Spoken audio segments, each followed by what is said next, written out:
Perkenalkan, kami dari kelompok 5. Kami di sini akan menyampaikan materi tentang keberhasilan dan kegagalan suatu perusahaan dalam menerapkan sistem manajemen. Sebelum kepada materi, kami akan memperkenalkan diri terlebih dahulu. Perkenalkan, nama saya Nurhana Aida. Di samping saya ada teman saya. Nama saya Restiawati. Saya Hidayatullah. Saya adalah Kami di sini akan menyampaikan materi. Langsung saja kepada materinya yang akan terlebih dahulu disampaikan oleh Restiawati. Di sini saya akan menjelaskan materi tentang perusahaan yang berhasil adalah perusahaan Sido Muncul.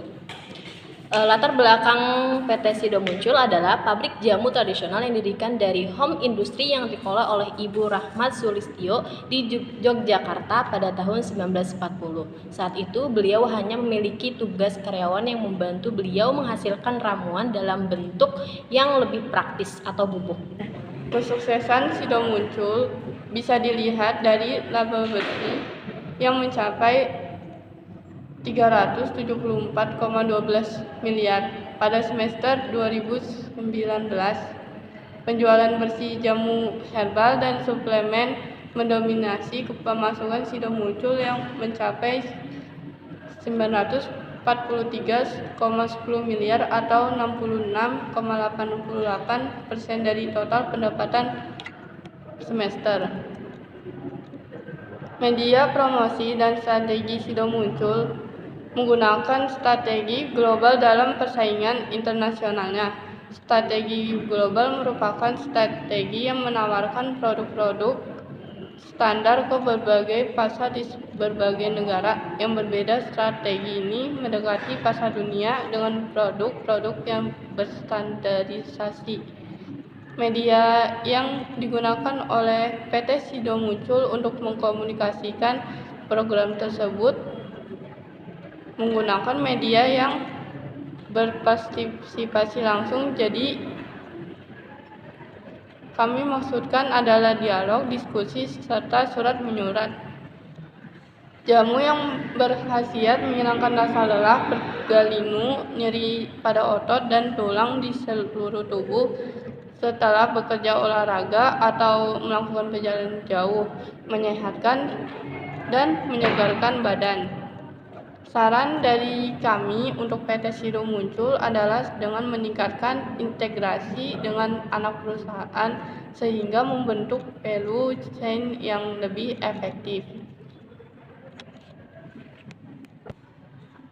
Sido Muncul memiliki keunggulan dalam produksi jamu tradisional dengan bahan alami, reputasi sebagai perusahaan yang berkomitmen pada kualitas dan jangkauan distribusi yang luas di Indonesia. Target pasar Sido Muncul menargetkan pasar konsumen yang peduli akan kesehatan dan mencari solusi dalam pengobatan tradisional. Mereka juga fokus pada berbagai segmen pasar mulai dari konsumen dewasa hingga anak-anak dengan produk-produk jamu yang sesuai untuk berbagai kelompok usia. Inovasi Sido Muncul terus berinovasi dengan mengembangkan formulasi jamu baru, mengintegrasikan teknologi dalam proses produksi serta memperluas portofolio produk untuk mencakup kebutuhan kesehatan yang beragam. Inovasi ini bertujuan untuk menjaga daya saing, memenuhi tren kesehatan terkini, dan memberikan nilai tambah kepada konsumen. Di sini ada visi misi Sido Muncul, yaitu menjadi perusahaan kesehatan terkemuka yang memberikan kontribusi positif pada masyarakat melalui produk-produk berkualitas tinggi. Misi perusahaan ini melibatkan komitmen untuk mengembangkan produk kesehatan yang inovatif, berkelanjutan, serta memberikan manfaat maksimal bagi konsumen dan lingkungan. Kelemahan Sido Muncul dapat bervariasi tergantung pada sudut pandang dan industri tertentu. Beberapa kemungkinan kelemahan termasuk persaingan yang ketat, fluktuasi harga bahan baku, atau perubahan preferensi konsumen. Selain itu, tantangan logistik dan distribusi juga bisa menjadi faktor. Perlu diingat bahwa informasi ini mungkin tidak mencakup peristiwa atau perubahan terbaru setelah Januari. Daya saing Sido Muncul dapat dipengaruhi oleh berbagai faktor termasuk inovasi produk, efisiensi operasional, strategi pemasaran, dan respon terhadap perubahan pasar. Keterlibatan dalam riset dan pengembangan untuk menciptakan produk yang sesuai dengan kebutuhan konsumen juga dapat meningkatkan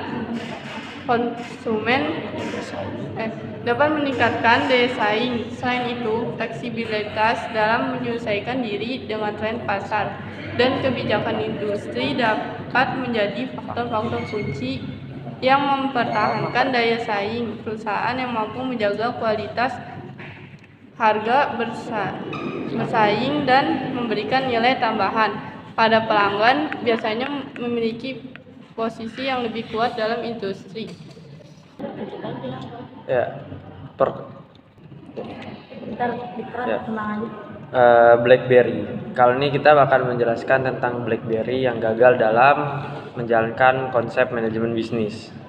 BlackBerry itu pada awal mulanya adalah perusahaan teknologi yang terkenal karena ponselnya yang inovatif dan keamanannya yang unggul. Perusahaan ini didirikan pada tahun 1984 dengan nama Research in Motion atau RIM di Kanada oleh Mike Lazaridis dan Douglas Fregin. BlackBerry menjadi terkenal pada awal 2000-an karena ponselnya yang memiliki keyboard fisik dan kemampuan untuk mengirim dan menerima email dengan keamanan tinggi. Kemudian BlackBerry pun menciptakan BlackBerry OS yang dimana pada saat itu unggul. Keunggulan yang membuatnya sangat populer itu ada keamanan. Yang pertama adalah keamanan tinggi. BlackBerry unggul dalam keamanan. Mereka menawarkan enkripsi yang kuat dan sistem keamanan yang handal. Hal ini kemudian sangat menarik bagi bisnis dan pemerintahan yang membutuhkan komunikasi yang aman. Yang kedua ada pengelolaan email yang baik.